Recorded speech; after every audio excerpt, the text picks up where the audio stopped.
Bismillahirrahmanirrahim. Assalamualaikum warahmatullahi taala wabarakatuh. Innal hamdalillah nahmaduhu wa nasta'inuhu wa nastaghfiruh wa na'udzu billahi min syururi anfusina wa min sayyiati a'malina. May yahdihillahu fala mudilla lahu wa may yudlilhu fala hadiyalah. Asyhadu an la ilaha illallah wa asyhadu anna Muhammadan abduhu wa rasuluh. Allahumma salli wa sallim ala sayyidina Muhammadin wa ala alihi wa sahbihi wa man tabi'ahum bi ihsan ila yaumiddin. Qalu subhanaka la ilma lana illa ma 'allamtana innaka antal alimul hakim. Rabbi shrah li sadri wa yassir li amri wahlul 'uqdatam min lisani yafqahu qawli amma ba'd. Yang pertama-tama yang diutamakan oleh para alim ulama adalah kita menyatakan puja-puji syukur kita kehadirat Allah Subhanahu wa taala, yang mana atas karunia-Nya kita dapat berkumpul di tempat insyaallah berkah ini dalam keadaan sehat walafiat. Yang kedua, salat salam tak lupa kita haturkan kepada Nabi besar kita Nabi Muhammad sallallahu alaihi wasallam, yang mana ia telah membawa kita dari zaman kegelapan sampai zaman terang benderang seperti saat ini. Berdiri saya di sini, saya ingin menyampaikan satu dua kata patah yang dipatahkan menjadi beberapa kata yang berjudul menghidupkan kemanusiaan di Gaza melalui pesan surat Al-Hujurat ayat 13. Hari ini, mari kita sejenak mengesampingkan segala kesibukan kita dan mengarahkan hati serta pikiran kita kepada sebuah tempat yang jaraknya ribuan kilometer dari sini, namun sangat dekat di hati kita. Gaza, Palestina. Setiap hari kita melihat berita di layar ponsel atau televisi kita. Kita melihat bangunan yang hancur menjadi debu, anak-anak yang kehilangan orang tuanya, dan para ibu yang menangis memeluk tubuh buah hatinya. Di sana yang sedang terjadi bukan sekedar konflik politik atau perebutan wilayah. Di sana sedang terjadi krisis kemanusiaan yang luar biasa hebatnya. Saat kita bisa tidur nyenyak di kasur yang empuk, saudara-saudara. Saudara-saudara kita di Gaza harus terbangun setiap jam karena suara ledakan. Saat kita bisa memilih mau makan apa hari ini, anak-anak di Gaza harus mengantri berjam-jam hanya untuk secangkir air bersih atau sepotong roti kering. Melihat semua ini, hati kita pasti teriris. Mengapa? Karena kita adalah manusia.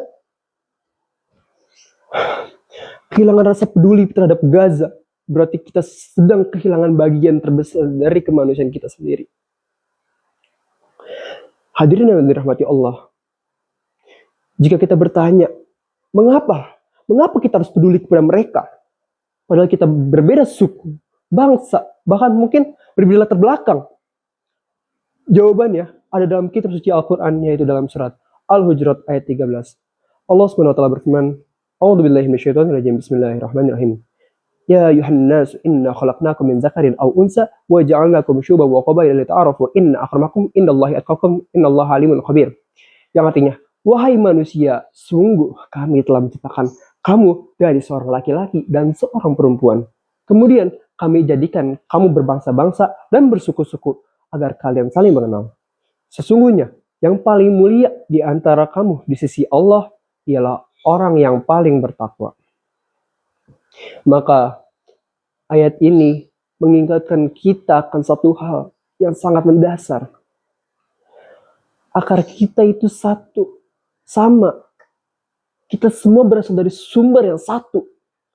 Allah sengaja menciptakan kita berbeda-beda bangsa. Ada orang Indonesia, ada orang Palestina, bukan untuk saling memusuhi, bukan untuk saling menindas, melainkan untuk lita'arafu, yang artinya saling mengenal, saling memahami, dan saling membantu.